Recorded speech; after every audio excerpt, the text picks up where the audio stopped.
Uh, what's going on, guys? It's your boy Keep It Mike. You listen to 102.9 Tape Deck. Tonight, I was gonna play some music for y'all because usually I play what's going on in these Boston streets and what's going on for the week. The flavor of the week when it comes to music. I had local artists, things that I had on my playlist on my Spotify.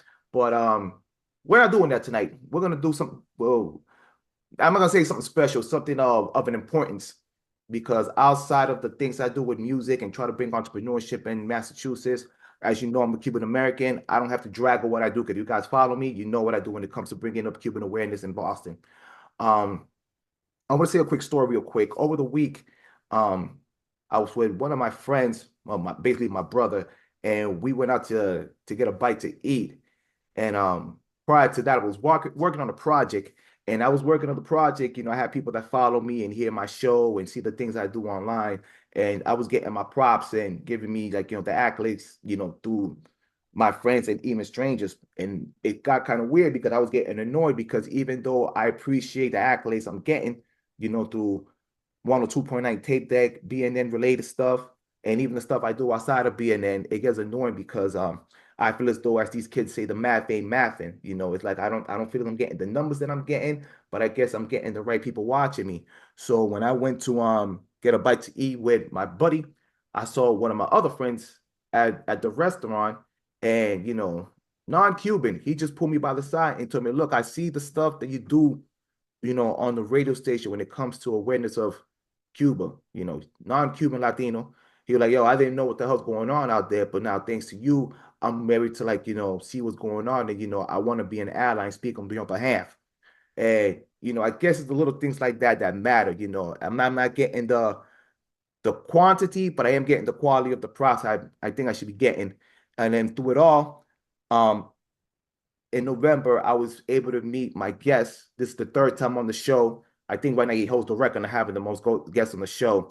And just the fact that I was able to get his respect on the things that I try to bring awareness to the community, man.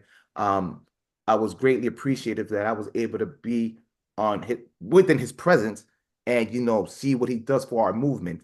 And but just like always, anytime you try to do something positive, you always have haters and people try to bring negativity and try to bring them down. And I'm just here to say that we're not here for that. And we're here to tell the full story, the whole truth, and nothing but the truth. And back here for the third time, I got the doctor, Orlando Gutiérrez. What's going on, buddy? Hey man, very glad to be in your program. And those were very powerful introductory words. Yeah. And who's my guy here? Who's my buddy here? Who's your partner in crime here? We got here a champion of human rights in the entire Western Hemisphere and in the entire world, Dr. Rene Bolio from the Mexican Commission for Human Rights. Oh, great. Okay, okay. Can you tell like a brief of what you do in Mexico, sir? Sure. Well, in Mexico City, I am the president of the Mexican Commission of Human Rights, and we're focused in the situation that it's become worse every day in Mexico City. We have since 2018, we have a very leftist and moving towards totalitarianism in Mexico. So we have a lot in our plate to fight for. And of course, since for the last 30 years, I've been very close to the Cubans with Orlando, and it's been already 30 years of fighting against communism, and it since now it's expanded to Venezuela, Nicaragua, Mexico, Brazil, well, all Latin America. Well, the fight must go on. Yeah. And I know you guys got a new president out there, and she's doing a whole bunch of shenanigans, and I do want to touch on that in a second.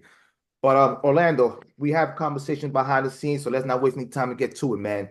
Um, one of the things I have to deal with in Massachusetts, I always have non-Cubans telling our story on what goes on in Cuba. And it gets really annoying when you have people speaking on behalf within our cause and our issues. I could only imagine it could be extra annoying when you have Cubans trying to go against you within your cause because they have a nasty agenda and they try to dirty up your name and try to do things that's just really uncalled for, trying to disturb our movement. So can you please, I know we had talked behind the scenes, but you tell our audience what is going on and what is the shenanigans you've been dealing with. Well, first of all, there's a huge campaign by the Castro regime against me on Yes. social media, death threats, threats against our office. There's been physical attacks by the regime against us in different countries. The regime has indicted me for terrorism. They've asked for my extradition. They've asked Interpol to arrest us. They asked the U.S. to extradite me. The regime is trying to clamp down on us and prevent us from continuing our struggle because it's growing everywhere. It's growing inside Cuba. It's growing internationally, and they want to stop it. And then on the other hand, regrettably, like you were saying in your introduction, there are people who are full of negativity, um, who get into these tirades. And I've been the victim of a series of defamatory statements and flat out lies and exaggerations that have been directed against me by an individual who is part of this community, Can we say completely his name? manipulating and lying. For legal reasons, I can't say his name right now because I'm going to take legal action. So I've been asked not to mention the individual's name. All right. But he's very well known in this community. Renee can say his name, but I'm not. Can I I'm not say his gonna name? Can I say his name? Can I say Yeah. his name? I used the word allegedly just for. Cool, Well, can, He called himself Ambassador Armando Valladares. So this individual has, he's dedicating all his time to besmirching my name, attacking me, defaming me. He has published a video with all sorts of allegations against me, and they're all false. They're all easily disproven. But the amount of effort put into defaming me, I wish this person would dedicate it to fighting for a free Cuba.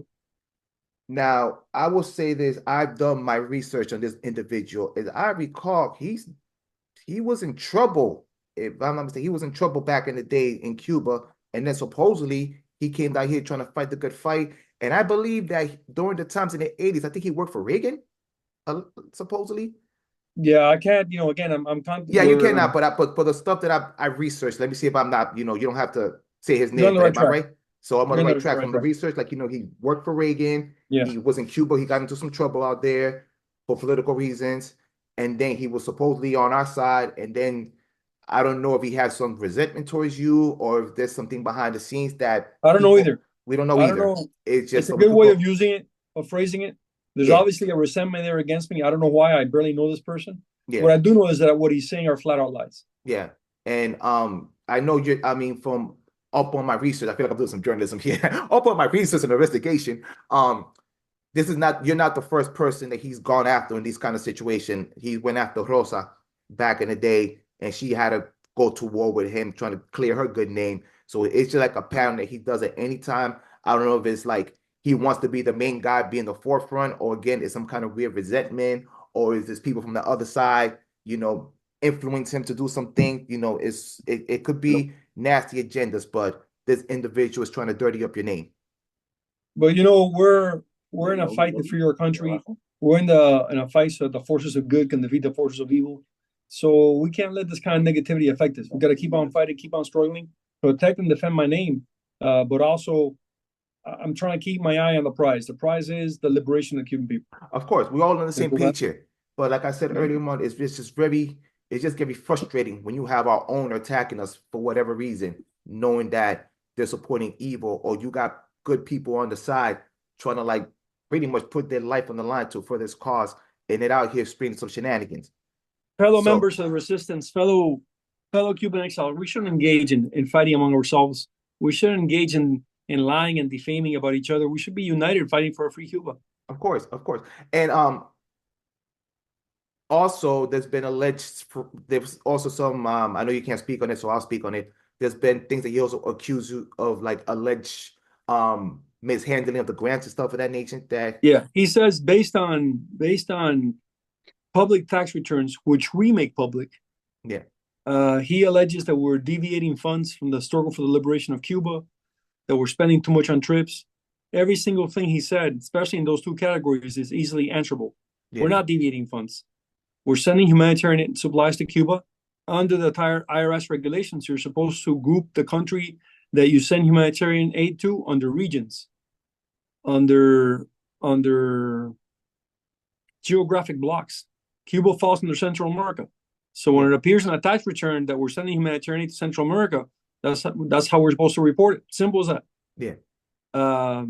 When they say that we spend too much money on trips, it's because in 2007 we requested a grant, and it's very hard to get grants. Very competitive. It's very hard, very difficult. We requested a grant, and we received a grant for international work in support of freedom in Cuba. This regime has over 100 embassies, 130 embassies around the world. They have missions, agents of influence, networks of spies, and they work overtime to keep that regime in power and to maintain the narrative, the empowering narrative about the regime alive in the world. So we, with very meager resources, were countering this, especially in Europe, trying to maintain the European common position for democracy in Cuba. So I looked again at the year 2007 when we spent $500,000 on trips, and I realized how many activities we've done. International conferences in Berlin, in Hungary, in Poland, multiple OAS Human Rights Commission meetings. We spent very little compared to everything that got done. And besides that, the cost of airplane tickets, the cost of food, the cost of hotel nights, that's all regulated by the federal government once you get a grant. Yeah. And our expenses have been audited. Every year we have no less than 2 audits. We have multiple financial reports. We haven't had a problem with a single audit because we're very professional. We know that what's at stake is the freedom of Cuba and our integrity as Cubans. So we have over 40 audits in 20 years. Not a single problem. Yeah. Because we do our work well. And that's the reason why under different administrations, sometimes we've gotten federal support, sometimes we haven't, but we've been able to maintain a struggle against the regime. So I'm not ashamed at all of what we've done, how we've done it, and the struggle we carried out. We've organized our lives around the freedom of free Cuba, or on the freedom of Cuba. We have dedicated all our efforts to liberating the country, and we achieved notable things. An international movement for democracy in Cuba, the strengthening of the internal opposition for change in Cuba, the integrity and unification of the Cuban exile and the resistance community. Our achievements, our struggle is transparent and evident. Anyone who looks at what's going on in Cuba will see clearly what the Assembly of the Cuban Resistance and the Cuban Democratic Directorate are doing. So that's why I regret that coinciding with this campaign of the regime against us, we have, in a regrettable manner, we have a member of the community saying all these negative falsehoods about us. And it's like I said, it's a shame that you have to like sidetrack the step of what you're doing at this time because you got some individual here trying to dirty up your name. So I mean, I know you got a good team behind you. You got a strong team behind you out here in Florida. You got good people here in Massachusetts. So whatever you need, you let us know. Thank you. Thank you. Besides myself, I know you don't know my mother, but I know every time she knows I'm getting with you, I'm dying to meet her. Yeah, I'm dying to meet your mom. Yeah, so she like whatever he needs, you let us know. We'll go to war for you. So I would love to meet your mom. I can tell she's a good Cuban woman who's giving you all the right values. Yeah, and once you hear her story, you realize that she's been through all that also. So yeah. It's been through a lot. There's something I want to touch up on because I saw you at the All of this morning, and there was something that you said that I was even surprised myself. There was something that you mentioned. I want to say the number. It was like around 300. Like, was it like slandered or negative reports they had about you? The regime last year published no less than 300 reports. Yeah. Digital, newspaper, radio, TV, against us, against me, against Directorio and what it's doing. Yes. Not only that, they indicted us for terrorism in December 2023. And how the hell were they pull that? How the hell were they able to pull that? Well, they indicted about 60, mostly Cuban exiles, for different terrorist charges. Although I was indicted also. And in my case and that of some others in that list, they really pursued our arrest, our deportation. A few years back, I was Silvia Iriondo, another great Cuban exile leader. She and I were arrested and detained at the Lima airport in Peru for 4 hours because our name was in one of those lists of terrorists the regime is handing around, is distributing in Latin America to try and get us arrested and deported at airports. Wow. So this is how dirty they're getting right now. They're just breaking all the rules. They've always been dirty. They're I mean, it's nothing new, but that's going like the extra mile. But you know what it is? They're worried. They're Yeah, worried that's about about to how the say. You movement's know what it is going. right now? They fear you right now because I probably at first they probably underestimated you, and now they're passing estimate that they passed that part. And I know from the trips you took to Europe, from the clips I've been watching, you've been holding a lot of influence and holding court and tell people the truth of what it really is. So now they're panicked, and now because they're like they're like a rat looking for cheese. They ate all the cheese, so now they're looking for more cheese, and the cheese they got is rotten. So now they just scrambling around trying to see what they could get, and anybody that could like oppose opposed to them or could seem as a little bit of the threat, they're using these sneaky trips. So Like, I think it was Gandhi who said, first they ignore you, then they fight you, and then you win. yeah, That's where we're at. so that's where we're at right now. And I think the fact that you've done all that, and I'll be honest, you've been doing this for it's been like 30 plus years now, since 90 45 years. 45 years. And I don't know what it is, probably because we're just starting to get interactive now. I feel as though you're just getting started after 45 years. I feel as Well, though it's just like a reset button. I think And I it's think the reason beautiful. why I say it's a reset button is because you were using something that we not that they underestimate us, and that is technology and the internet. So to the power of technology and the internet is like a new reset button. And now we get to tell the people that this is what's really going on, so you can no longer hide the truth. I think it's a beautiful thing to be Cuban. I think the Cuban spirit is a gorgeous thing. Yeah.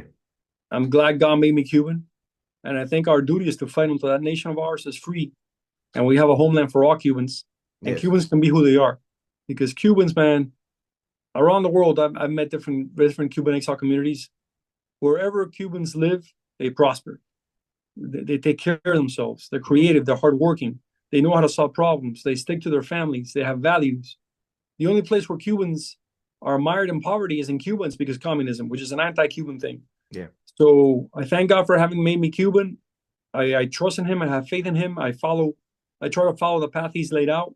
I owe myself to no one except Cuba's freedom and what God demands from me.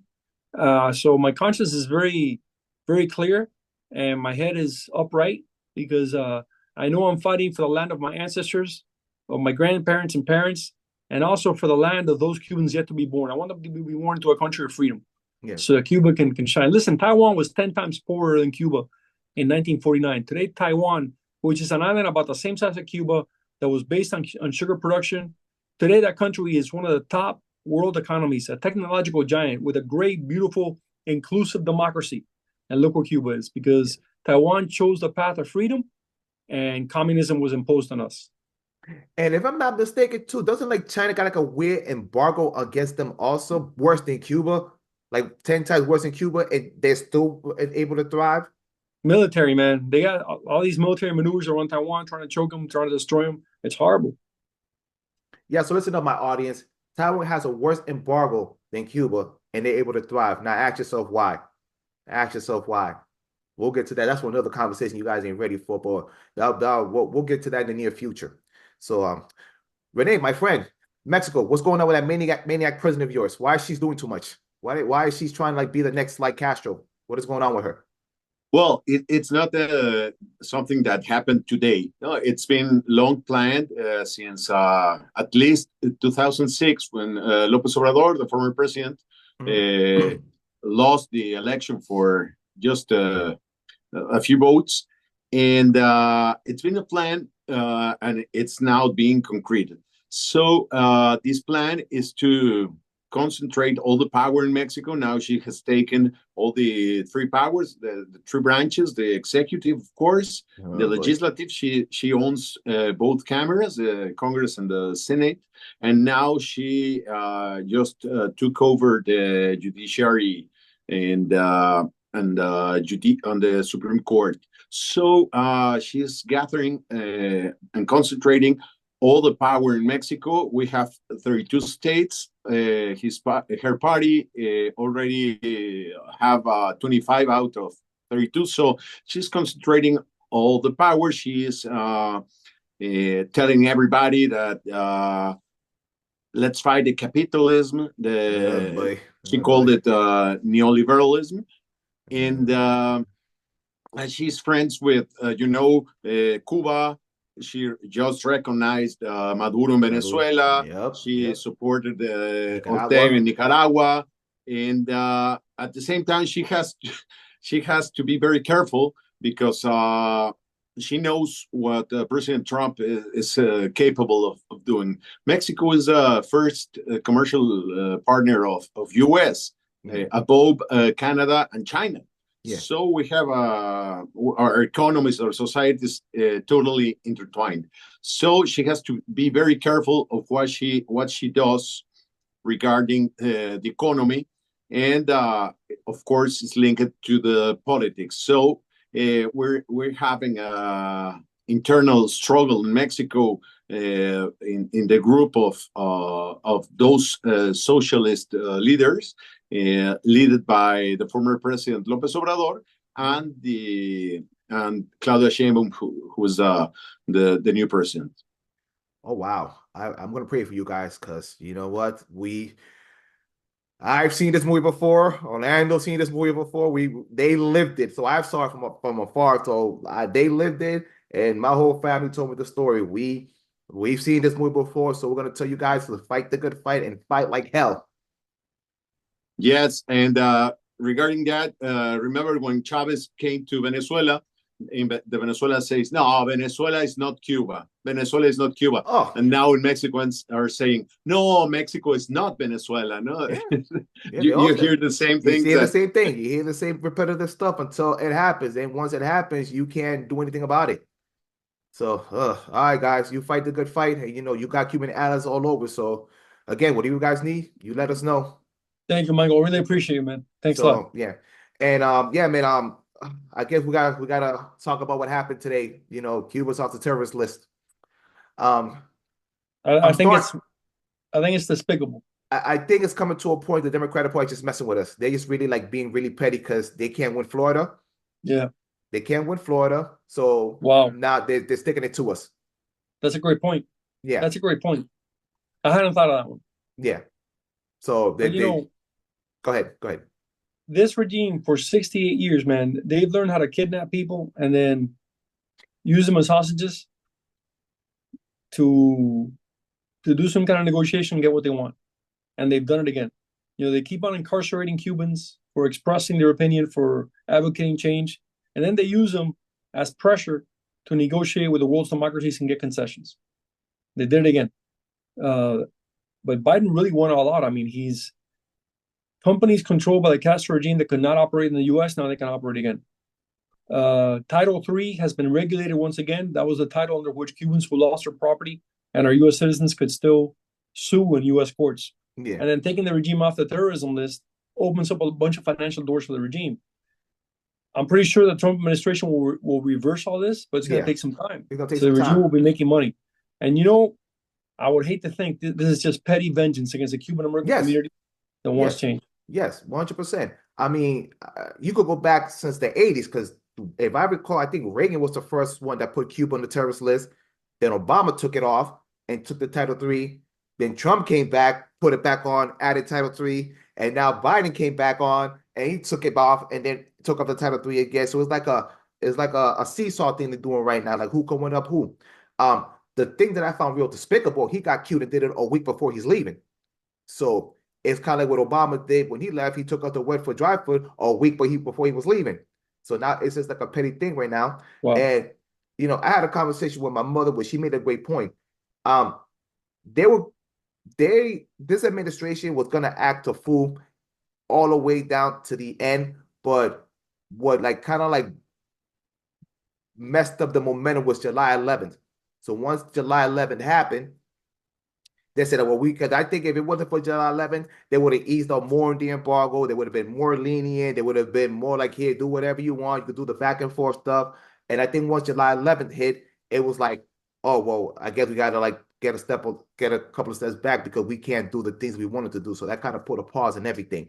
I mean, that's my conspiracy bug kicking in with my mother. So I could believe that played a huge part because I think if it wasn't for that, they would have been even more lenient into what they did right now.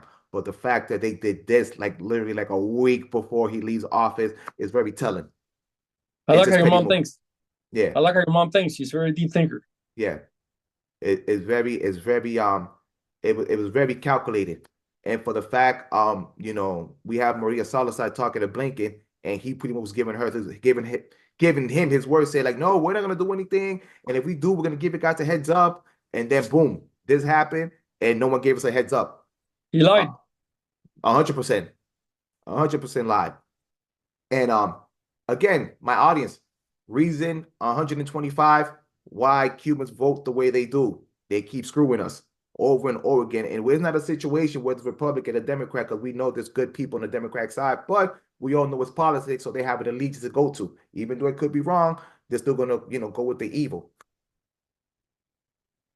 So that's very unfortunate. I don't know, were you able to see the quick video that Maria and Marco and Very good. yeah. Very So yeah, so it stinks. Like I said, I know it's gonna be reversed, but it's just gonna be that whole Congress talk to them again on why we should put them on the terrorist list. So it's gonna be an unnecessary headache. Unnecessary. It is. It's just to manipulate and to make more difficult the proactive measures in support of the liberation of Cuba. Yeah. So I mean, this is, I think, a bigger reason why people should go to Washington on January 28th, to express themselves and let their voice I hope out. it's massive. I hope it's massive. I'm hoping. The I was there for July 26th, 3 years ago, so it was massive.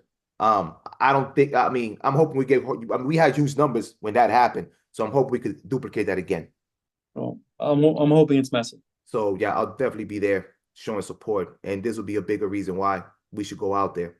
All right, I gotta say this. I saw you this morning on Otaola. I gotta say, you got like a television face. Have you thought about like doing something on television at least like once or twice a week, like Orlando's Thoughts? Once, a long time ago, I was a TV reporter when Channel I didn't know that. started. Yeah. I gotta get the story of your life. I think I gotta do like, usually when you come here, you do like the radio show. So I gotta like get like a good 20 minutes. I think I did like an hour and a half of like your story in your life and everything. Cause every time I get you, it's like a breaking news kind of thing. You're like my equivalent of like I don't know who I could use as a reporter that's decent nowadays, but where was decent back in the day? I'm gonna say Jorge Marmos, but forget I ever said that name. But thank you for the feedback on the show today. It was an important show. Yeah, it was awesome. It was awesome. So it was great. It was great. I stuck it out when it was very informative. And like I said, every day is a learning progress. Like I said, I'm a Cuban American. I wasn't born there, but I get the stories and I try to be well informed as much as I can. Like I said, I got my parents. I got yourself. You like my wife. She wasn't born in Cuba, but she has Cuba in her heart, man. She's so 100%. She's so Cuban. Yeah, and I mean the fact that I have yet to go to visit the island, it makes me want to go even harder for the liberation. Yeah. So I really appreciate the fact that I could be an ally towards you and your team. And again, anything that you need from me, you let me know. You're part of our family, man. Thank you, sir. Thank you. Really appreciate it, man. Okay, so what's next up for good Orlando and Renee? What are we doing now? What is it? I think we should speak a little bit about Venezuela. Renee, how are things going in Venezuela? He organized a big protest in front of the Venezuelan embassy in Mexico City a few days ago. Oh, how did that go? Yeah, well, all the expectation were on January 10th. What's going to happen? Is Edmundo Gonzalez going to Venezuela? Is Maduro going to inaugurate himself as president? And the worst scenario happened. And Maduro is still the de facto president of Venezuela. He lost the election. Everybody knows it. And the winner of the election is exiled, Edmundo Gonzalez. So we're facing a very illegitimate regime in Venezuela, a very cruel regime that has incarcerated, I don't know, thousands of Venezuelans, and the accusation of torture and the diaspora of Venezuelans that now I guess it's going to reach 8 million Venezuelans around the world. So it's a tragedy for not only for Venezuela, but for the world, for Latin America. And our expectations right now is to see what President Trump can do. We know that the Biden government hasn't do a lot regarding Venezuela, But right now, we think that President Trump, regarding all these dictatorships, Cuba, Venezuela, Nicaragua, Bolivia, we know him and Marco Rubio, and they have a position against those dictatorships. So in this mix, Venezuela, it's of course the most urgent humanitarian situation. But I think that Venezuela may fall after Cuba, and Cuba, it's right now shaking. It's the Cuban regime. It's very close to a collapse, economic, social, politic. It's crumbling down, Crumbling. And I think good news may happen to Latin America with the fall of Cuba and perhaps Venezuela, Bolivia, Nicaragua. Good times may come, and we're hoping the best with President Trump arrival and his team, that it has a position, and it's a very clear and firm position against these dictatorships. You know, one of the things that I've learned, with dealing with, doing my homework when it comes to dictatorships all over the world. Dictatorships, you don't vote them out. You got to get rid of them aggressively. It's one of those things you can't just say, let's hope the people decide, because the people will decide 100 times, but they'll do the little snaky, shaky, snake little moves to make sure they stay in power. Because, I mean, it's obviously he cheated blatantly in front of everybody else's face, like blatantly. He wouldn't even be trying to hide it. He was blatantly cheated, and he's still being arrogant with his win, thinking that he got that. So with dictatorship, you don't vote them out. You have to kick them out. Also, now we talked about it, I forgot to mention, I think part of the stupid deal with the state um um uh, terrorist thing getting removed, didn't they said something about they're gonna freeze, quote unquote, at least 500 prisoners? That was part of the Yeah, but deal. the regime will release from prison 500 prisoners, and then a week later they'll arrest 600 more. So Yes. you always have political prisoners, and they always use political prisoners for them to try and gain political advantage. So I'm Yeah. glad that people are being released, but it's a game the regime has, using political prisoners to buy time and stay in power. One thing about it, they're not to be trusted, though. We don't even know if those 500 people are political prisoners. They could just been regular criminals, and Yeah, exactly. they could just That could happen also. push them that. Yeah. Not the first time they do it. Yeah, of course. My Mariel. family lived it, so we seen that movie before. So it's that thing again, and we know they're not gonna keep an eye on everybody that's free. So that's the other part that's gonna be Michael, can we pause the bad. recording a second? Sure. Because my wife's calling me, and I know she's worried because it's late. Let me call her right back. All right, hold on. Just give me 1 second. Yeah. We've had so many threats and stuff that All right. Yeah, so it's one of those things because they're known for being dirty when it comes to their politics. Like they're gonna have 500 people that's gonna be released, but we don't even know those 500 people are an actual political prisoners. they're not even that, saying. I read the regime statement today. They're not even saying they're political prisoners. 500 something prisoners. yeah. And as a matter of fact, now you mentioned it, I just heard an audio that they had because supposedly the church was involved. So the church was involved, and they said something to the effect that they weren't even familiar about how many people were going to be free. They just know they're going to free prisoners. So they didn't even give an exact number neither. So they just saying anything out. Yeah. This might sound bittersweet, but if if Ferrer, Michael Sobo, and Luis, if they're on the list, I mean, it'll be I'll be happy. bittersweet. I'll be happy. It'll be bittersweet, and it sucked that it took that to get them off. But even with that, I'm still hoping that Trump gets in office and reverse everything that they did, because I know they're not going to follow whatever the hell they're going to follow. I'll be happy for them. Yeah. So, but yeah, man. Any last words, you guys? I really enjoy the show. Can you send me the link to it when it comes out? Because I want to share it with my friends. Yeah, I gotta do some editing, and then it's gonna air on Friday, but I will give like little snips and pieces on my Instagram and TikTok so they could look forward to what they're gonna listen to. I'll share it.